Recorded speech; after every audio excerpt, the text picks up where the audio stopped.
रते देरो में जसाफ तरफ़ां कराची में बेदर्दी सां क़त्ल कयल ज़ाहिद मीरानी जे कातिलनि जी गिरफ़्तारी लाइ एहतिजाज। जसकम जे मरकज़ी सॾ ते शहीद ज़ाहिद मीरानी जे कातिलनि जी गिरफ़्तारीअ लाइ रते देरो में जसाफ पारां ज़िले लाड़काने जे नायब सदर ज़ुबैर अली भुट्टो, डिग्री कॉलेज रतो देरो सदर देशी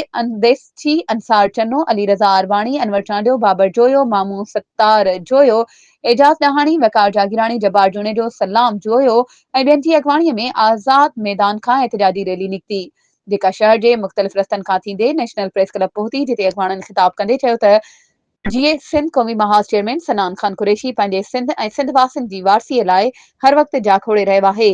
कराची में ज़ाहिद मीरानी खे बेदर्दी सां क़त्ल कयो वियो। इन जे कातिलनि जी गिरफ़्तारीअ लाइ जस्कम तरफ़ां ऐलानियल एहतिजाज जे हवाले सां रतो देरो में एहतिजाजी मुज़ाहिरो कयो वियो। वधीक ख़बरुनि ऐं अपडेट्स जे लाइ असांजे चैनल खे सब्सक्राइब कयो